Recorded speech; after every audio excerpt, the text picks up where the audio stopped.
É isso aí, pessoal. A gente vai conversar com o Felipe Souza. Para vocês que talvez ainda não o conhecem, daqui a pouco a gente vai conhecê-lo um pouco melhor. Mas ele é consultor CVM, especialista de investimentos pela Ambima, CIA. Ele é CNPI, analista CNPI e especialista em fundos imobiliários no TC. Você já sabe, o TC sempre trazendo convidados de qualidade aqui pra gente. Tudo jóia, Felipe?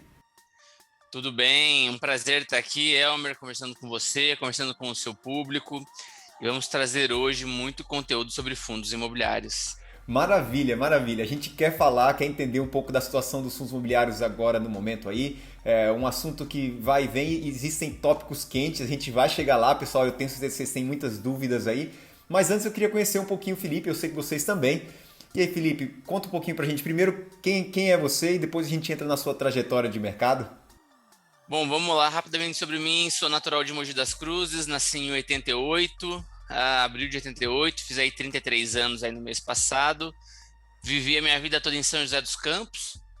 Ah, Me dedicava aí a uma outra área, eu era da área jurídica, né, formado em direito, aprovado na OAB, pós-graduado em direito público, tinha essa área de atuação do ramo do direito e há uns 5 anos aproximadamente comecei a investir, segundo semestre de 2016, comecei a investir em tesouro direto e aí Uhum. peguei um gosto por investimentos, 2017 comecei na renda variável com ações, ali em 2018 comecei com fundos imobiliários e aí eu vi que eu tinha que saber um pouco sobre tudo, sobre todas as áreas de conhecimento, todas as áreas de saber aí de investimentos, que eu tentando ser aí um investidor completo, vi essa necessidade e comecei a estudar de tudo um pouco. E gostava do tema, comecei a fazer alguns estudos, alguns textos, tive a oportunidade de trabalhar com o Danilo Bastos e com o Marcos Correia no Ticker 11, fiquei um ano com eles lá, foi minha primeira oportunidade voltada para o mercado financeiro. E aí fiquei nessa parceria com eles e aí acabei seguindo uma outra trajetória. Eu vim aí para o TC e estou aí atuando na parte de análise aí de fundos imobiliários, né? Obviamente eu ainda sou analista CNPIT, então eu não posso sozinho fazer essa análise, eu faço em conjunto com a equipe do Matrix, que tem analistas fundamentalistas lá, e aí eu apresento alguns ativos, defendo a tese, ouço alguns contrapontos, a gente faz aí ajustes com relação o que vai entrar de fato na carteira e o que não vai. Enfim, a gente está sempre atuando nessa maneira, tá? Com esse ponto de vista. Cara, legal demais. Isso é muito comum. E eu vou já começar com uma pergunta. Você veio de uma trajetória aí no direito, passou para o mercado financeiro. E muitas pessoas, quando olham a gente que entra no mercado financeiro, né? O cara tá lá, ele tá analisando, tem certificação, deve ter sido sempre um grande estudioso. Como que era o Felipe antes da... Conta pra gente aí. Sempre foi o nerd, aquele cara que manjava muito de contabilidade, finanças, números. Como é que era antes? Jamais, jamais. Eu era um aluno razoável, eu era um bom aluno ali até o final do ensino fundamental e dizem, né, que o estudo que é mais primordial para o desenvolvimento da pessoa é o estudo de base. E no estudo de Aham. base eu era bem eficaz, assim, eu era bem esforçado, eu era um bom aluno. É, Bom, como eu sou um pouco mais velho, na minha época, pelo menos, as pessoas, quer dizer, não sou tão mais velho, mas é que hoje em dia eu vejo ali, principalmente por base no TC, eu sou um dos mais velhos lá do Matrix, acho que eu sou mais velho lá, sou mais velho que o Felipe Pontes, só tô mais novo que o Hugo, acho que eu sou o segundo cara mais antigo ali de idade Com do 33 Matrix. anos? Com 33 anos eu sou o segundo mais velho, então assim, você vê que o pessoal lá tá bem novo, então pelo menos quando eu fiz, né, a educação de base, as pessoas aprendiam aí a ler e escrever na primeira série. Eu já cheguei na primeira série alfabetizado, escrevia e sempre gostei de ler e de estudar. Nesse início, assim, de ensino de base, então eu era um bom aluno. Aí no ensino médio eu já dei uma avacalhada, não sei se era uma fase de adolescente, o que que foi, mas no ensino médio eu me arrastei ali pelo sistema educacional, passando ali a duras penas, estudei sempre em escola particular, mas não era um bom aluno no ensino fundamental, no ensino médio, tá? No fundamental eu era. E aí, quando eu fui para a universidade, tinha algumas matérias que eu estudava mais, outras matérias que eu estudava menos, mas assim, também passava tranquilo na faculdade. Eu era um aluno ali que fazia o que tinha que ser feito, aí eu já era mais adulto, uma outra visão, então eu tinha muito uma visão de eficiência, sabe? De Legal. ser eficaz naquilo que eu precisava fazer, e eu fazia bem feito e com eficiência aquilo que era necessário que eu fizesse. Então, faculdade, eu não era um aluno nota 10, mas eu também nunca deixava ali a desejar. Acho que esse era um ponto a ser falado. Passei na OAB ali de primeira e fui tocando aí meu barco. Maravilha. Meu ponto não é falar que o Felipe não era um bom aluno, eu só quero mostrar que muitas pessoas olham para o mercado financeiro e falam tem que ser uma mente brilhante para estar no mercado financeiro. Né? O cara tem que saber, tem que olhar para a matemática, para os números, para a contabilidade e tem que ter uma visão espetacular para isso daí. Muita gente deixa de entrar no mercado financeiro pensando isso, né? É muito difícil, não é para mim, eu não vou fazer nada. E a gente, o pessoal que está no mercado são pessoas normais, tiveram suas dificuldades, alguns são realmente mentes brilhantes, né? Não cria essa ilusão. Aqui a gente, mercado financeiro, acho que ele precisa muito mais de alguém resiliente e de alguém dedicado, comprometido, tá? Acho que você tem que ter, é mais um perfil de workaholic, de um cara que gosta muito do que faz, gosta muito de trabalhar. A gente tem que suprir ali a demanda, aquilo que nos é demandado, a gente tem que entregar, mas você não precisa ser um gênio, você realmente não precisa ser, óbvio, tem muitos lá que são pontos fora da curva. Alguns já até Uhum. passaram por aqui. Lucas Costa, para mim, é uma referência, é um menino novo e eu brinco com ele. Falo, primeiro ele passou no CGA, depois nasceu o bigode dele, porque ele foi um ponto extraordinário. Ele realmente é uma pessoa fora da curva. Mas, assim, a grande maioria é feita por pessoas extremamente dedicadas. Mas, assim, você tem que ter um hábito de leitura, um hábito de estudo, curiosidade e interesse, tá? Você tem que ser Legal. realmente... Por exemplo, eu vou passar um fundo imobiliário ou uma ação especificamente, você vai analisar ali um ativo, você tem que ser nada mais do que uma pessoa curiosa e ir a fundo nos mínimos detalhes.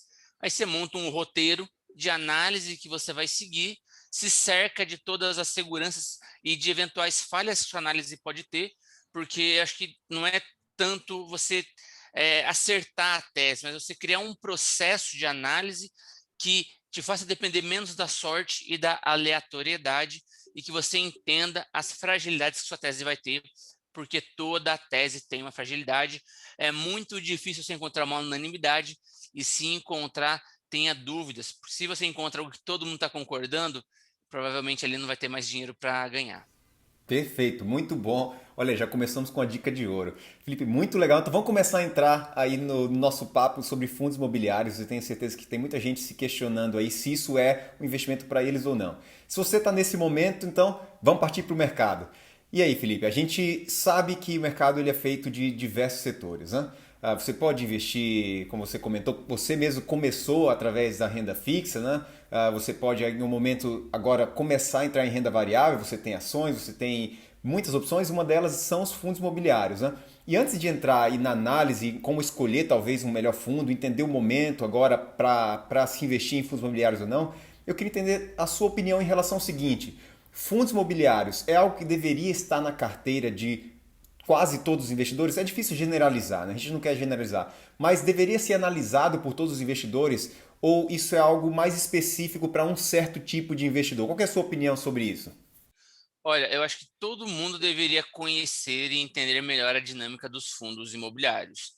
Eles têm uma grande vantagem que é o que é a redução de volatilidade da carteira, um ganho recorrente ali um pouco acima da média. A gente pega para ver, compara o desempenho do IFIX com o Ibovespa desde a janela temporal em que eles coexistem. O IFIX supera o Ibovespa, tá? A gente puxa essa janela desde 2010, o IFIX tende a superar o Ibovespa, tá? Ele supera. Uhum. Até na taxa de crescimento média anual composta, ele realmente supera. Agora, hoje, eu vou investir. Uma coisa é você conhecer, colocar um ativo na sua carteira, tá? Ali para você sentir na prática. Eu gosto muito disso, Sim. sabe? Compre uma cota de um fundo de R$ 100. Uhum. Sinta na prática o que é investir aquilo. Eu gosto também de opções de derivativos, eu estudo derivativos também. E quando eu fui começar a operar opções, pô, eu comecei com um dinheiro de menos de R$ 100, porque eu queria sentir na prática. A teoria é linda, mas nada como prática para te fazer entender de vez. Nada como Perfeito. você ver ali a oscilação do mercado, que vai te dar uma dorzinha, por menor que seja, no bolso ou no coração, que vai te fazer sentar numa cadeira para estudar aquele detalhe que está refletindo no preço do ativo que você talvez tenha deixado de ver, você estava só no campo teórico. Então, assim, Primeiro ponto, seja prático nos seus investimentos e tenha um pouco de prática, por menor que seja o capital. Tem fundos imobiliários que você vai acessar por R$ 10. Assim, compre uma única cota e veja na prática o que é ser um investidor de fundos imobiliários. Agora, tem pessoas que investem e acabam não gostando do ativo e acabam não gostando da dinâmica ali do ativo em si, tudo bem. Agora, eu acho assim, para que tipo de investidor que ele é mais voltado? Primeiro, aqueles que desejam baixa volatilidade. Não é a única maneira que você tem de reduzir a volatilidade da carteira, mas é uma maneira boa que você pode ter. Você pode fazer isso através de fundos multimercados, você pode fazer isso através de uma renda fixa, de um ETF de renda fixa com IMAB, por exemplo, IMAB 11. Você reduz a volatilidade da sua carteira consideravelmente com esses ativos. Agora, se você quer um ativo gerador de renda mensal, só tem fundos imobiliários. Então, assim, você é um se você está na fase de acumulação, você não liga tanto para dividendos, tenha uma cota de um fundo imobiliário para você sentir na prática que é investir em fundos imobiliários. Agora, você já está numa fase mais de usufruto, aí, assim, você cria uma opinião pautada na experiência e no estudo, tá? Obviamente que a sua experiência não vai definir o que é a classe em si, mas você vai ter uma visão melhor do que é investir em fundos imobiliários, e aí depois você vai ter ali a sua decisão se realmente vale a pena estar nesse ativo, nessa classe de ativos ou não. Agora, eu acho que estendi um pouco com relação à sua pergunta, que eu quero deixar de uma maneira bem mais clara, mas agora, partindo para uma segunda etapa da resposta, Vai lá. seria: para qual investidor ela é destinado? Hoje, no meu ponto de vista, de tudo que eu vi e estudo sobre classes de ativos de distinção e das mais variadas, fundos imobiliários, ele é muito destinado para quem? Para que você possa receber na plenitude, tá? Que você possa usufruir na plenitude de todos os benefícios que um fundo imobiliário tem. Quais são? Renda mensal recorrente, vantagem tributária e baixa volatilidade. Destinação específica. Quem chegou na fase de viver ali dos rendimentos, mesmo que ela não viva ali de renda, vai ser muito difícil que todo mundo consiga chegar ao patamar de um dia de viver de renda. A gente não pode deixar de pensar que o salário médio, aí eu não vou nem falar do brasileiro, mas de um paulista, que é aqui do estado do que eu estou falando, ele Felipe, orbita ali, eu não lembro agora o valor exato, mas 3.500 a R$ 4.000. Eu sei que no estado do Pará, Brasil, aqui, região norte, a renda média per capita lá é menos de um salário mínimo. Tá? Então, não é todo mundo que vai conseguir viver de renda, infelizmente. E se você conseguir poupar um pouco e na sua velhice você ter um complemento de aposentadoria pautado num rendimento mensal constante, que você passou daquela fase de acumulação e você vai ter aquele rendimentozinho, mesmo que você não viva de renda, esse complemento da renda vai ser muito importante ter fundos imobiliários. Por quê? De novo, vantagem tributária, a vantagem tributária que é a isenção dos impostos, a renda mensal recorrente e também o nosso baixa volatilidade, que é uma característica padrão dos FIIs, tá bom? muito bom. Muito bom. Eu vou aproveitar e pegar um ponto aí e começar a puxar um fio através disso daí.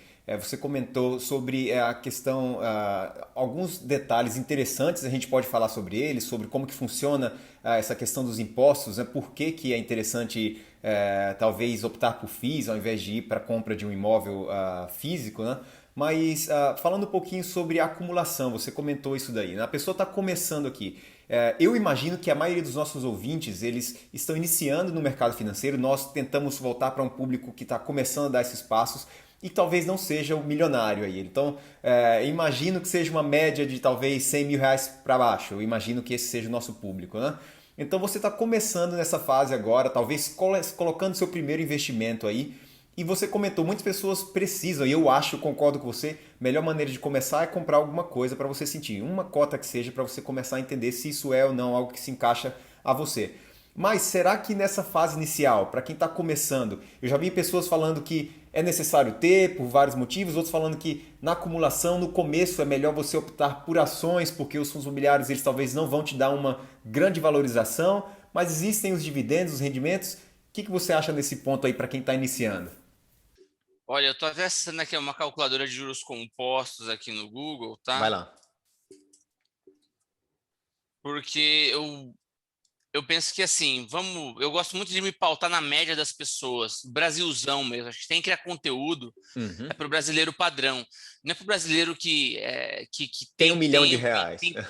e, além do capital financeiro, que tem tempo e prazer de investir. Sim, Eu acho verdade. que, lógico, a gente tem que estimular o prazer e a cultura de poupança no brasileiro, Uhum. tá? Mas acho que talvez o ideal seja, sempre que eu penso em investimento, eu quero atingir aquele brasileiro que está num campo que hoje a internet chega, mas não chegava antes, mas que talvez ele tenha ali o celular dele com internet, com Wi-Fi, com que ele tenha ali internet, mas talvez ele não tenha alguns outros recursos que o Estado deveria estar provendo para ele. E não dever ali no sentido de que eu sou uma pessoa estatista, mas no sentido de que, infelizmente, a gente tem uma carga tributária excessiva que não gera retorno para a pessoa. A gente tem aquele trabalhador brasileiro padrão.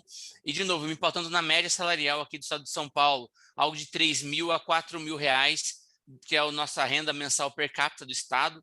Vamos considerar que a pessoa consiga acumular 8% disso, tá? Ou vou colocar Tá. aqui 5% de 4 mil reais. Vamos colocar aqui 200 reais, tá? Para a gente fazer um cômputo. Quanto que essa pessoa vai investir? Tá? Ela vai começar com zero, valor mensal de 200 reais, taxa de juros, vou colocar 0,6 ao mês, e o período dela vai ser de 300 meses, tá? 0,6 por 300 meses. R$ 167.239,89. Uhum. Ela vai ter investido R$ 60 mil. O que ela ganhou em juros é 107.239,89. Perfeito. Então, pessoal, para vocês que escutaram aí o Felipe falando os números, dá para voltar se precisar, mas a gente sempre fala em juros compostos, mas repetindo, né? Ele falou que a média que você investiu, que você colocou nesses R$ 200 aí por mês por 300 meses, né? R$ 60 mil, você ganhou 107 só de juros, né? 106 aí só de juros. É Continua, Felipe. 107.239, tá certinho o que você falou. Legal. Então, assim, ou seja, o juros já é maior do que o capital investido, é quase o dobro do capital investido, Uhum. quase o dobro aí do principal que você aportou. E se você tivesse hoje 107 mil reais, esses 167 mil, agora eu vou fazer aqui um jabazinho da minha carteira lá no TC Premium, tá? Vai lá. Vou comentar aqui. Ó, a gente tem uma carteira lá que é a High Selection de FIIs, ela tá dando um yield mensal de 0,65. O que é o yield? Explica pro pessoal o que seria um yield aí, se alguém não escutou o termo e falar, não entendi o que é isso. Tá, o dividend yield é o que você recebe aí. Vamos considerar aí o rendimento, tá? Uhum. Das cotas que você tem investido. De jeito bem simples aqui, saindo do campo teórico, é o rendimento que você receberia mensalmente, tá? Legal. E com este valor de 0,65, que é o da nossa carteira ao mês, com 167 mil reais, 239,89, você receberia 1.087 por mês. R$ 1.000, R$ 1.087 por mês e 5 centavos. Quase 6 Perfeito. centavos arredondando aí, tá? Então, Uhum. assim, de novo, pautando no brasileiro padrão, aquele que está ganhando R$ 4.000 por mês e aporta 200. Se ele conseguir manter esse padrão de alocação ao longo da vida por 300 meses, igual eu estou prevendo aqui esse cenário, ele teria 25% a mais de renda na aposentadoria, ou pelo menos um complemento aí, um salário mínimo de complemento. Tá? Então, Perfeito. aqui eu não estou falando de você ficar rico, de você ficar milionário. Se você conseguir ficar, se tiver um poder de aporte maior, vai ser melhor. Quanto mais você aporta, é melhor. Aqui nessa simulação eu coloquei capital inicial zero, é só aporte mensal, partindo do montante zero. Então, assim, é um salário mínimo que você receberia. E se você Perfeito. pudesse acumular o dobro disso, ou 50% a mais, esse montante seria muito maior, pelo efeito bola de neve da capitalização de juros compostos. Tá? Então, assim, eu trouxe um exemplo realista, possível para a maioria das pessoas. Tá? Eu não estou falando de um valor muito alto, R$ 200 por mês, que se você fizer algum esforço, provavelmente você vai conseguir cortar em algum canto aí da sua parte financeira. Eu sei que o seu poder de aporte vai oscilar ao longo da vida, tá? Por isso é que eu já estou partindo de uma premissa mais baixa. Em alguns momentos você vai poder aportar mais, em outros menos. Em alguns momentos você não vai aportar, em outros você vai aportar muito, por exemplo, o seu 13º inteiro, as suas férias inteiras, enfim, você vai ter esse tipo de alocação ao longo da sua vida, mas a ideia é o quê? se você não puder ficar rico, a grande maioria não vai conseguir ficar, a verdade é essa, tá? Seja por falta de disciplina, por falta de estratégia, por não conseguir corrigir ali uma rota que ele tomou, talvez ele não consiga corrigir a tempo de lá na frente contornar todos esses aportes.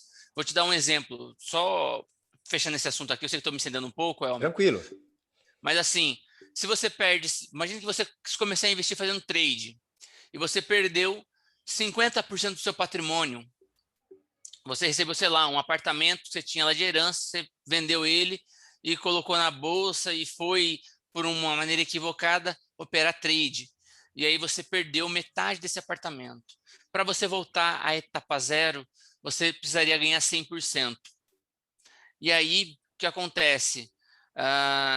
Pegando uma taxa de crescimento realista, 12% ao ano, você levaria aí de 8 a 9 anos para repor essa perda. Considerando um tempo útil que você teria de vida de alocação, de poder de aporte, de acumulação de 30 anos, você passaria um terço só corrigindo um equívoco. Se você perder 90% do seu PL, você precisa ganhar 900% aproximadamente para você voltar para a estaca zero. Então, assim, o importante é não cometer erros. Ou cometer erros pequenos, ou cometer erro com pouco. A gente volta para aquele início de comece pequeno, mas comece, R$ 10 em FII, você sente como que é a temperatura da água, você conhece um pouco mais desse produto de investimento. Então, fica aí uma sugestão. Mas eu estou comentando aqui sobre essas projeções de investimento, de alocação que a gente pode fazer, me pautando bastante aí numa rentabilidade real que você pode conseguir ao longo da sua vida. E, enfim. Eu aproveito agora então, Felipe, para comentar o seguinte: alguém talvez está se perguntando, legal, eu investi, eu estou entendendo. Se você já nos acompanha, entende um pouco o que é FII, mas talvez você está começando agora a escutar, pegou esse episódio novo, está escutando a gente falar sobre fundos imobiliários e não entende nem o conceito do que é. Então, você comentou que existe aí um investimento feito mês a mês e vai ter um rendimento no final. Existe variação da cota, existe também o pagamento de dividendos, né? Explica um pouco, pessoal, então, o que é basicamente um fundo imobiliário, como que eu posso ter lucro com o fundo imobiliário, né? E aí a gente depois continua um pouquinho nesse assunto aí, pode ser? Perfeito, tranquilo. Bom, os fundos imobiliários, eles foram instituídos em 93, tá? Ele é um mecanismo aí que ele já tem um pouco mais, eu vou até expressar o número da lei aqui exatamente para vocês. Ele tem, a lei 8.668 de 93, tá? Que criou aí os fundos imobiliários no Brasil. Vai lembrar que a gente tem os rates nos Estados Unidos, são os equivalentes aos FIIs aqui no Brasil. Os primos, eles são da década de 60 ou 70, então, ou seja, se não me engano é 70, tá? Ele tem um prazo bem longo aí de existência, bem mais longo. FIIs são um pouco mais recentes, mas assim, já tem uma janela temporal que a gente pode analisar, e fixa desde 2010. Fundos imobiliários nada mais são do que uma facilidade de você investir em imóveis de alto padrão que você não conseguiria investir normalmente. Vamos pensar o seguinte: o fundo imobiliário, você está acessando um imóvel de alto padrão, com um inquilino de alto padrão, numa boa localização. A gente tem vários prédios da Faria Lima que pertencem a vários fundos imobiliários. E aí você quer fazer ali uma alocação, você quer fazer um investimento, você quer entrar num fundo imobiliário e você não sabe bem como você vai investir. Você quer investir em um imóvel, mas você não sabe bem como você vai fazer, você não tem aquele capital alto para você entrar. Você vai entrar via fundos imobiliários. Aí, de novo, é que eu não quero citar aqui um exemplo de um fundo, não quero citar um ticker específico aqui, mas você vai comprar um fundo que tem um imóvel ali na Paulista e você vai acessar um imóvel de alto padrão a partir de R$ 100, vai receber um aluguel proporcional, seja de 50 a 60 centavos por cota ali que você tiver. Então, seja, um imóvel que você nunca conseguiria ter na sua carteira, com uma gestão profissional, um time profissional te auxiliando em todas as questões, não tem dor de cabeça com o inquilino, porque, de novo, tem uma equipe profissional por trás disso, que gera uma renda mensal para você, só tem que fazer o efeito multiplicador ali da bola de neve reinvestindo e com toda a tranquilidade, sem ter que se preocupar com inquilino, com piso, com parede, com vazamento, com encanamento, com nada. Só tem que fazer ali a diligência dos seus investimentos, que pode ser mensalmente. Eu brinco o seguinte: se você acompanhar o mercado 2 horas no final de semana, você já fez o seu dever de casa. Então, você tem de 1 a 2 horas para destinar ao estudo no final de semana, você pode investir em FIIs. Legal, muito bom, pessoal. Então, eu acho que vocês conseguiram pegar um pouco do geral. A gente não vai se alongar muito na explicação aqui, a gente poderia, mas eu acho que a gente tem algumas coisas que talvez é a curiosidade de vocês, então a gente vai seguir com o assunto. É legal, vocês entenderam o que é um fundo imobiliário, você talvez está querendo investir agora, então vamos descobrir um pouquinho melhor como entender e como talvez analisar e o momento real dele agora aqui, né? Você está começando a escutar o episódio, está falando, será que eu invisto agora ou não? Então, vamos para isso daí.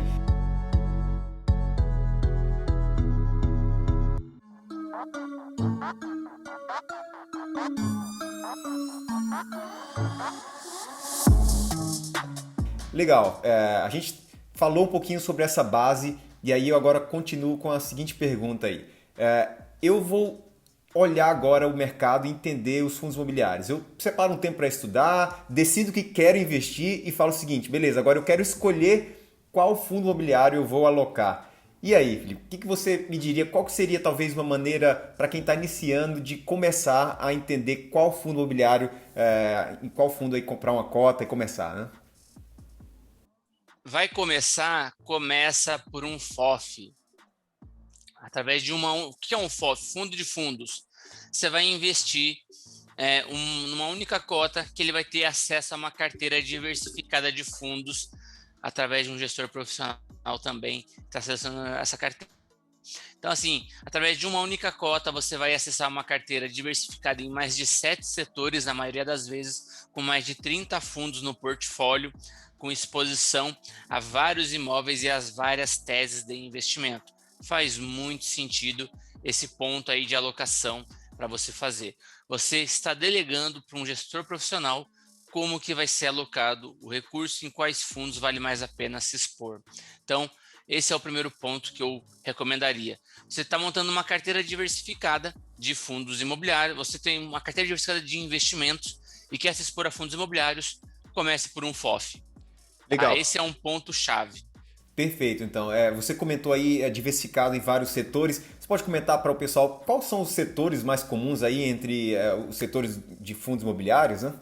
A gente tem 5 grandes setores. Aí eu vou colocar lajes corporativas, tá? Shoppings, galpões logísticos, fundos de recebíveis e até mesmo os FOFs, que são os fundos de fundos. Mas vamos excluir eles, vamos seguir aqui numa linha falando de alguns subsetores. E aí você tem os galpões industriais, também tem uma distinção pequena ali dos galpões logísticos, mas ele tem aí umas adaptações prediais e do padrão construtivo, voltadas aí a atender mais a demanda industrial do que tão somente a de armazenamento. Teríamos também renda urbana, ou seja, focado muito para varejo, tá? Renda urbana. Também teríamos educacionais, são universidades, escolas, e também teríamos as de agências bancárias, tá? A gente tem até fundo de cemitério na bolsa, para você ter uma noção. Uau, essa eu não sabia. Olha aí, dava para virar Reels isso daí depois. Mas se você então agora começou a entender, legal, você queria talvez comprar seu próprio galpão logístico, aí você não precisa ter o dinheiro para comprar um galpão inteiro. Você pode comprar uma cota de um FII, você agora passa a ser parte dos investidores desse fundo, é como se você fosse um proprietário e recebe os seus rendimentos aí, né? Shoppings, lajes corporativas, como o Felipe está comentando, então muito legal. Perfeito, a gente entendeu essa parte. Começamos pelos fundos de fundos aí, né? Alguém está alocando para você. O fundo de fundos seria como um ETF nos fundos imobiliários, é basicamente a mesma ideia. O ETF é uma cesta aí, então o fundo de fundos seria, a gente poderia dizer que é a mesma ideia assim de alguém que selecionou os ativos para você e colocou numa lista aí? É que no ETF ele segue um índice, tá? Ele tem que replicar aquele índice com um grau de semelhança de pelo menos 95%.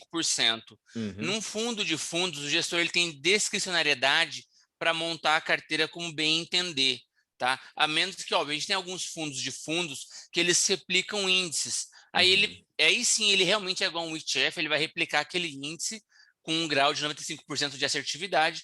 Eles foram criados até porque no Brasil o ETF não distribui dividendos, ele não pode distribuir dividendos por força de lei, então a Uhum. gente tem visto alguns fundos imobiliários que replicam índices específicos. A gente tem aí de algumas casas que replicam índices criados por eles, tem um banco e uma casa de análise que criaram índices e eles criaram fundos que replicam o índice deles. Tá? Legal. Mas normalmente um FOF é uma carteira em que o gestor vê uma simetria. E aí o gestor ele vai se dividir basicamente em duas formatações de carteira. Ou ele vai focar em ganho de capital, ou ele vai focar em distribuição de rendimentos. Então, bom, partindo aqui do princípio de que a gente vai é, olhar para um fundo de fundo, a gente vai olhar para bastante duas coisas. Como que o gestor ele vai se expor, tá? Num fundo de fundos que não é esse fundo que replica o índice de ETF, tá? Que é um FOF ETF. Ele tem liberdade para alocar. Se ele quiser se alocar, ele tiver foco em geração de receita, ele vai montar a carteira com fundos de recebíveis, fundos que têm um contrato atípico, fundos em que tem uma maior previsibilidade de manutenção e geração de renda, tá? Então ele vai ter um viés mais voltado para isso. Se ele tiver um viés de ganho de capital, ele vai estar comprando muito shopping com metro quadrado descontado em bolsa, ele vai estar comprando muito laje corporativa com vacância, muita laje descontada, valor de metro quadrado em bolsa interessante. Ele vai estar olhando muito para esse tipo de alocação, tá? Aí você tem que ver. E nada te impede de colocar dois fundos que tenham aí, que compartilhem da mesma tese. Eu acabei fazendo isso na montagem das carteiras de FIIs lá do TC Sugeri e foi aceito pelo time. Coloquei um fundo que tem mais viés de ganho de capital, um fundo que tem mais viés de distribuição. Eu acho que os dois juntos na carteira ornam muito bem. Foi até uma sugestão para você que está montando uma carteira diversificada de investimentos. Eu tenho sugerido também para alguns clientes, dentre que a gente tem lá no TC Premium, a alocação de 2 a 3 fundos, sendo 2 FOFs, cada um com uma estratégia distinta de investimento e um fundo de recebíveis bem exposto aí ao IPCA, trazendo proteção para o investidor para puxar o yield para cima. Então fica a sugestão para você, fazer aí um deverzinho de casa, estudar um pouco sobre essas classes de ativos e ver o que seria mais interessante para você, dado o momento aí de montagem da sua carteira como investidor completo, com espaço para as áreas de investimento mais completas possíveis. Muito bom, Felipe. A pessoa começa a olhar fundos imobiliários, a gente normalmente vai para aqueles buscadores, né, os agregadores ali de informação. Eu não sei se o TC já tem algum tipo de ferramenta assim. Eu sei que o Matrix tem muitas ferramentas para ações. Existe alguma coisa assim no TC para fundos imobiliários? Para FIIs ainda não, a gente pensa em desenvolver em breve, mas ainda não temos. Legal. Mas vamos supor, a pessoa começa e ela vai pesquisar ali. É muito comum as pessoas olharem o dividend yield, né? Vou descobrir qual é a que, isso, né? Direto, qual que vai me pagar e às vezes isso termina sendo uma armadilha, como você comentou, né? É, Ajuda o pessoal. Como que você poderia, olhando a lista, entender o que se encaixa aos seus ativos? Eu deveria estar buscando algo que vai... lógico, a gente quer que a cota se valorize, mas existem alguns fundos que eles são não tão voláteis, como a gente comentou, mas pagam bons dividendos durante muito tempo, são estáveis, a gente pode analisar. Qual que seria a sua dica em relação a isso aí, se olhar para essas informações quando a gente vai para os buscadores aí, né? Bom, perfeito, vamos lá. Vamos pensar o seguinte, a ideia aqui, a gente tem o IFIX que na média está pagando aí 0,57 ao mês. Caso pagasse, né, o IFIX ele é uma carteira hipotética, ele é um índice, a gente tem um ETF que replica esse índice, inclusive, que não paga dividendos também, por força de lei, mas vamos pensar o seguinte, se o IFIX pagasse dividendos, ele pagaria ele 0,57 ao mês. Tá? Se tem algum fundo que está pagando mais do que isso, em tese ele tem mais risco, porque ele está pagando acima da média. Se tem um fundo que paga abaixo disso, é porque ele tem mais segurança do que a média dos fundos que compõem o IFIX. Então, o primeiro ponto é suspeite de um fundo que está pagando muito acima da média. Aí, essa suspeita vai te ligar um sinal de alerta. Nem sempre vai ser um problema, mas pode ter problemas por trás. E aí, o foco é o quê? Entenda a capacidade de geração de receita do fundo imobiliário. Como que você vai entender essa capacidade de geração de receita? Você vai de uma maneira mais fácil no relatório gerencial. Aí você vai ver qual que é a porcentagem vamos imaginar que é um fundo de tijolo, quanto que ele está locado, qual que é a vacância do imóvel, quando que serão as principais revisionais contratuais e quando são os principais vencimentos e o tamanho do caixa. Então, aqui eu estou falando de 4 coisas. Qual que é a vacância do fundo? Vamos considerar um fundo com uma vacância, tudo bem que isso vai variar de setor para setor, de lajes, vamos pensar num fundo com uma vacância abaixo de 15%? E vamos olhar para galpão logístico com uma vacância abaixo de 10%? Aí vamos olhar para um vencimento contratual e uma revisional contratual de até 20% ao ano, ou 20%, vamos colocar até 30% num prazo de 24 meses? Você consegue toda essa informação no relatório gerencial. E depois, se o fundo ele distribui a geração de caixa dele, e para ele gerar caixa, ele tem que estar comprado no imóvel que tem que estar locado. Qual a lógica de você comprar um fundo que tem muito caixa que não vai gerar muita receita? Uhum. Obviamente, a gente tem pessoas que compram tese de gestão, mas a gente está falando de um outro nível de análise, que é uma análise mais avançada.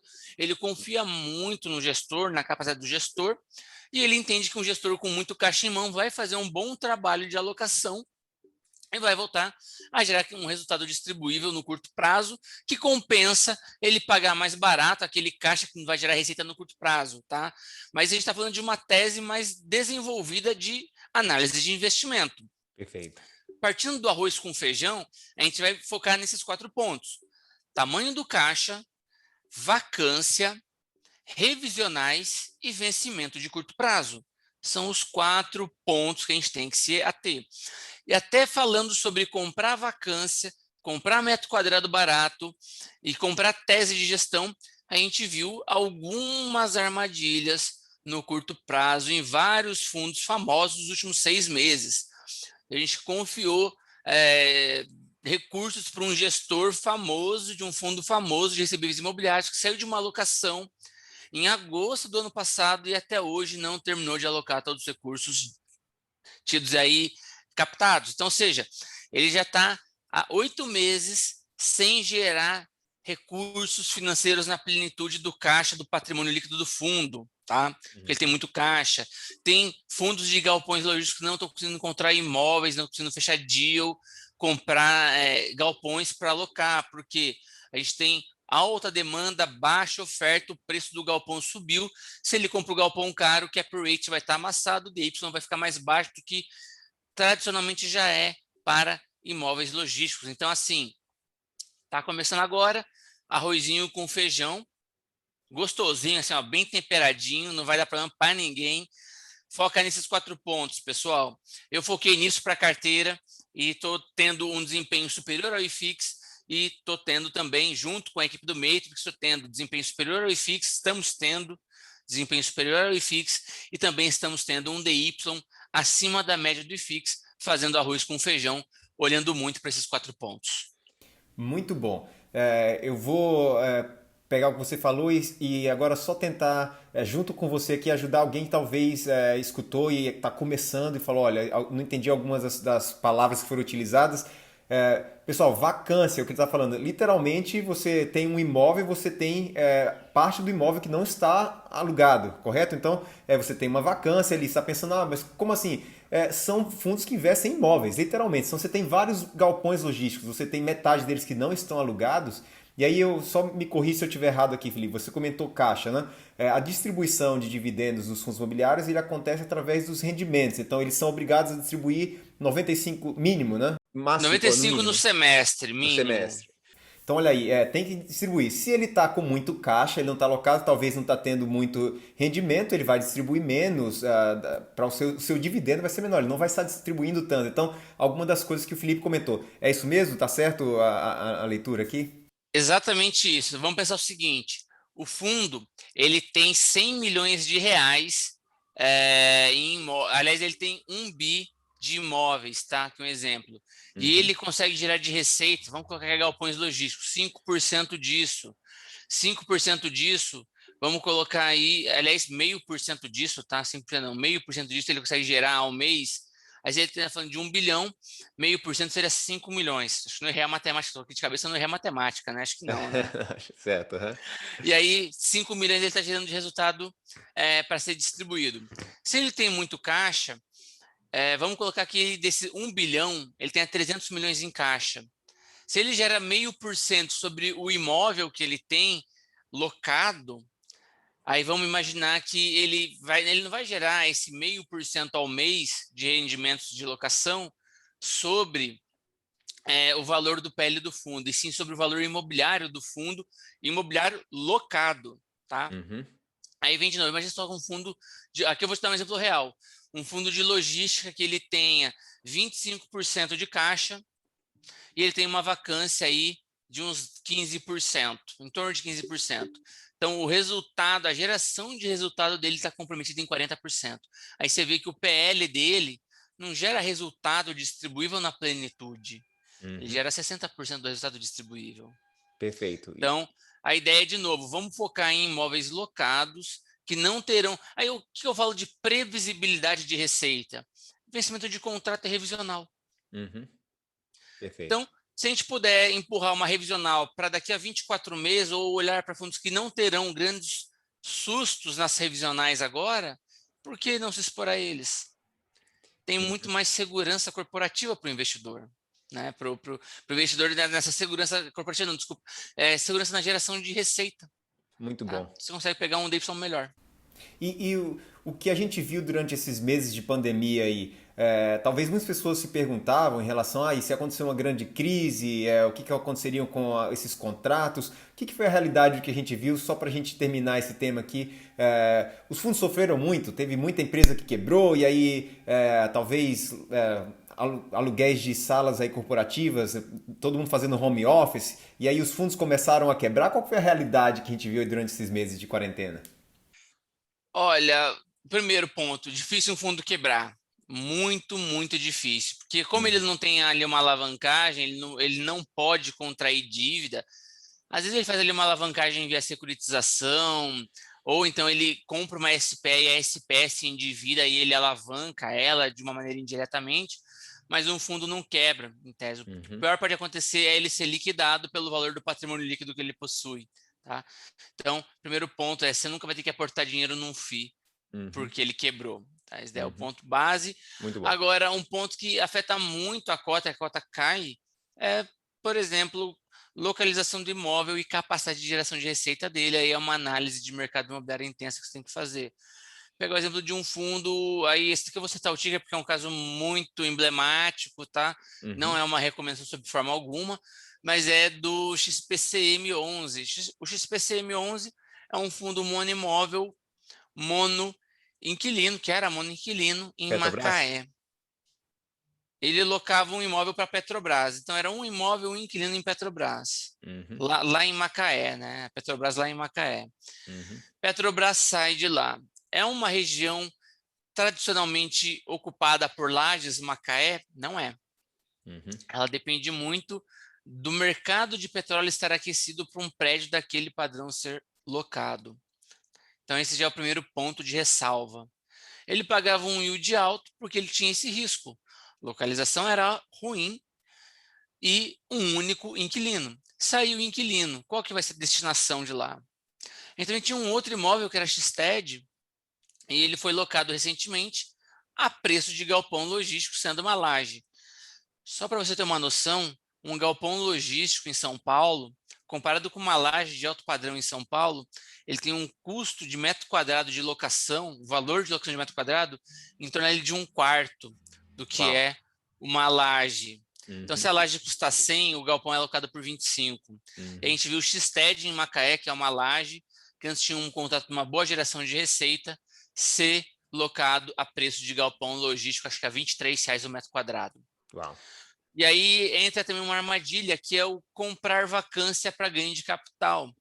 Ah, esse fundo está com uma vacância muito alta, eu vou comprar, porque quando ele locar, ele vai ter um bom contrato de locação e vai gerar receita e a cota vai valorizar, porque ele vai passar a gerar um DY ali.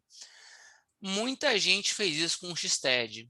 Se você não domina os fundamentos do mercado imobiliário, de análise e precificação de mercado imobiliário, não compre vacância. Não Uhum. queira dar um passo maior do que a perna. Muita gente comprou X-TED comprando vacância, acreditando que um dia ele voltaria a ser locado e que por um preço de metro quadrado de locação razoável ali para a região, vai voltar a alocar, tudo bem, né? Para São Paulo, né? Vai ser 50, R$ 60 o metro quadrado, aí ficava livre de acordo com a opinião da pessoa, e a Uhum. gente viu ser locado por R$ 23. Uau. Então, Uhum. assim, muito, muito cuidado. Quando teve essa alocação, o mercado reagiu bem negativamente aí a essa alocação, tá? Aqui, Perfeito. então, a gente tem que ter um pouco de cuidado e Muito bom. de cautela com isso, tá? Hoje a cota está largada a 6,84, uma Uau. cota que já custou R$ 21 praticamente, hoje custa menos de 7. Olha aí. Aham. Perfeito, pessoal. Então fica aí o aviso para vocês. Várias dicas importantíssimas aqui se você está começando a montar sua carteira e colocando fundos imobiliários na sua carteira. Então, agora vamos falar um pouquinho sobre, acho que o tema do momento. Talvez todo mundo quer saber um pouco sobre isso. Será que os preços estão aí congelados praticamente por causa da taxa de juros, o aumento da taxa de juros? A gente espera a Selic aí chegando a 4,5, 5 nos próximos meses. Aí a gente já imagina que pode ter uma nova revisão de 0,75 na próxima. O Banco Central já sinalizou, o Copom já sinalizou isso daí, né? Então, e aí? Qual que vai ser o impacto dessas altas taxas de juros para os fundos imobiliários, na sua opinião, Felipe? Olha, Elmer, acho que são quatro variáveis que são muito importantes para o desempenho dos fundos imobiliários. Variável um, talvez a principal no meu ponto de vista, taxa Selic. Quando o IFIX marcou ponto de topo histórico, ele estava cotado ali, a taxa de juros estava no patamar de 4,25. Então, taxa de juros influencia, mas eu acredito que uma taxa de juros até 4,5 ali não vai impactar muito os fundos imobiliários. Acima de 4,5 eu tenho um pouco de cautela. E a gente tem um cenário para cima de 4,5, tá? Uhum. Cautela que eu digo é o quê? Vamos revisionar e estressar todos os modelos de precificação de fundos imobiliários, de ativos de fundos imobiliários, tá? Uhum. Essa é uma das variáveis, mas para mim a principal. Então, até 4,5 para mim não traz grandes problemas. Acima de 4,5 traz. A previsão do Boletim Focus, que saiu hoje, é de 5,5% para o IFIX, para a taxa Selic. Uhum. E 5,5% pode mudar a dinâmica dos fundos imobiliários. Aí qual que vai ser a segunda variável mais importante? Quantidade de emissão e quantidade de novos fundos listados. Por quê?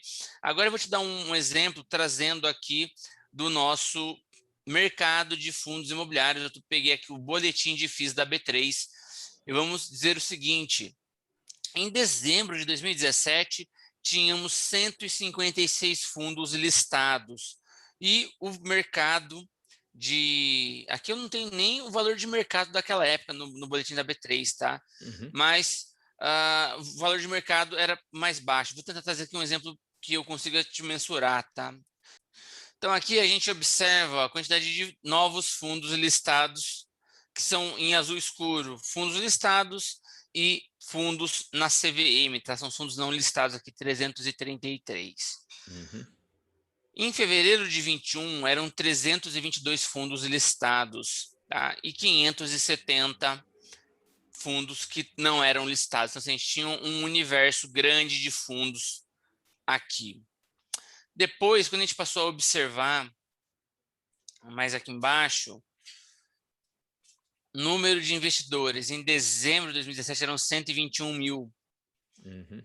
Depois eles subiram para mais de 1.300.000 novos investidores.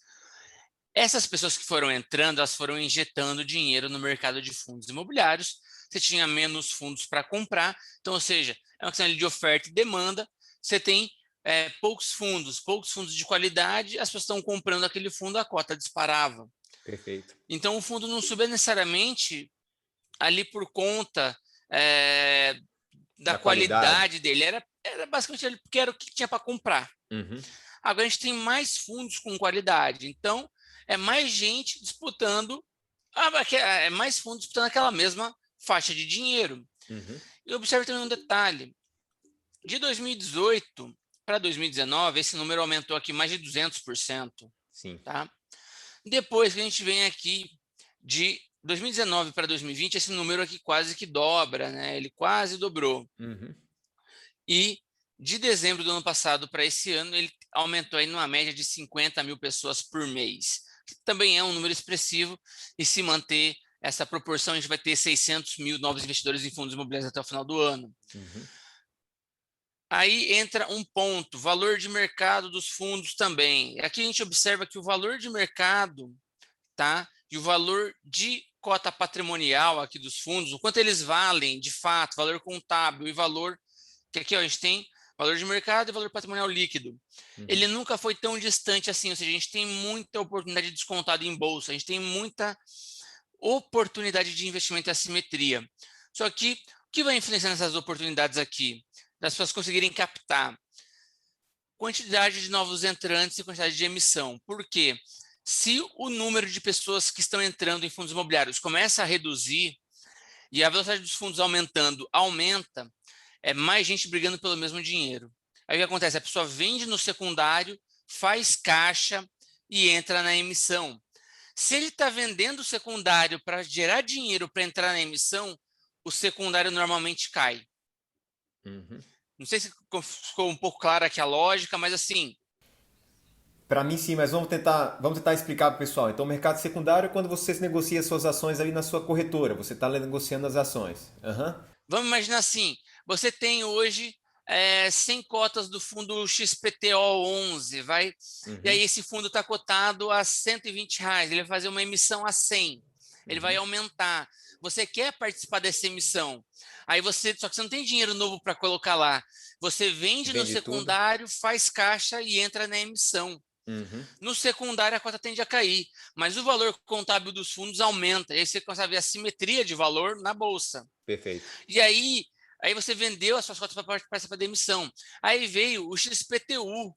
Já tinha o Uhum. XPTO, veio o irmão dele, o XPTU. E você Uhum. achou que a tese dele é legal. Aí você vende um pouco mais de XPTO para entrar na emissão do XPTU. Aí a Uhum. cota cai de novo mais um pouco. E o que a gente vê é Uhum. isso. O secundário ele não consegue subir porque está tendo muito fundo novo chegando, como vocês podem ver aqui na tela, Uhum. muito fundo novo. A velocidade de novos entrantes não aumenta na mesma proporção, tá? Até Perfeito. começa agora, a gente começa a verificar um pouco mais linearizado a quantidade de novos entrantes. E se as emissões não reduzirem, ou os novos fundos reduzirem, pelo menos os fundos listados, a gente vai continuar vendo essa pressão no secundário. O Uhum. secundário não vai andar, dificilmente vai andar nesse ponto, tá? Uhum. Então a gente depende do quê? Taxa de juros, quantidade de emissão, novos entrantes, tá? Acho que esses são os patamares importantes aí para a gente pensar no desempenho do IFIX para que ele possa voltar a subir. Então, taxa de juros indicou uma linearização, todo mundo vai conseguir calcular melhor qual vai ser o retorno dado aquele nível de taxa de juros, tá? Uhum. Dadas as oportunidades do mercado. Porque o quê? A gente olha muito o quê? Custo de oportunidade.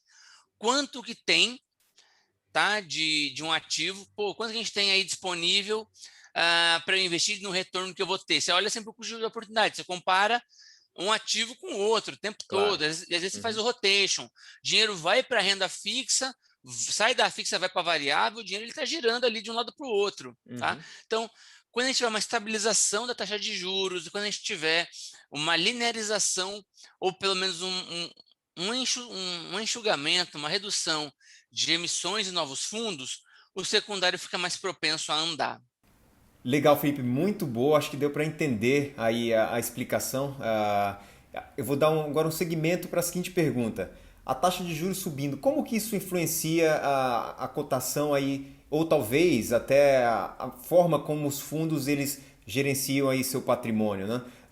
Talvez eles tenham algum valor aplicado nisso daí, então vai subir dívida, ou simplesmente é uma questão das pessoas vendo que é melhor deixar o dinheiro aplicado em renda fixa e não colocar na renda variável em fundos imobiliários. Existe algum impacto direto da taxa de juros subindo em relação às cotas dos fundos aí? Bom, então vamos lá. Sobre taxa de juros e fundos imobiliários, se a taxa de juros sobe, os fundos que são indexados ao CDI tendem a entregar um melhor retorno. Os fundos indexados ao IPCA se beneficiam com a alta do IPCA e os expostos à IGPM com a alta do IGPM. Se porventura o fundo ele tende a trocar ali de indexador, tá? Ou por exemplo, ele está mais pressionado em crise de GPM, aí ele muda para IPCA, ele precisa que esse indexador que ele está mais exposto tenha uma melhor performance para que ele consiga entregar mais resultado. Se as pessoas comparam muito o yield, elas de fato comparam, elas sempre compararem custo de oportunidade, a gente já falou essa palavra aqui umas 2 ou 3 vezes ao longo dessa nossa conversa, a gente observa o quê?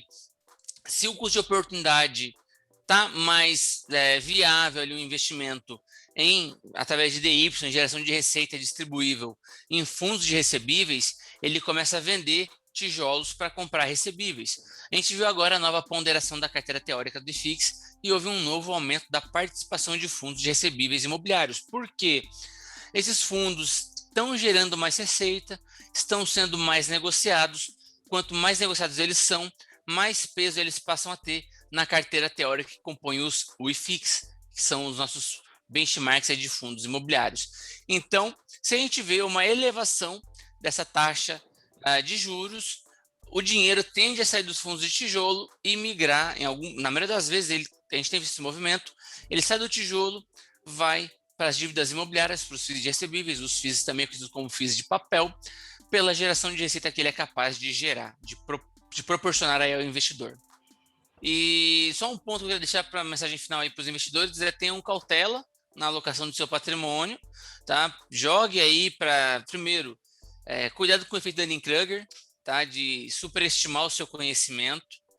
Aqui a gente tem as mentes mais inteligentes do mercado, mas não é só composto das mentes mais inteligentes, mas é composto das mentes que têm muita disposição de estudar o mercado, de conhecer, de entender e que controlam a si mesmo. Então, cuidado com os seus vieses comportamentais, cuidado com o efeito Dunning-Kruger, não tenha medo de delegar, não tenha medo de dar um passo pequeno, tenha medo de ficar parado e sempre haja de acordo com o conhecimento que você tem. Não dê um passo maior que a perna e não alavanque.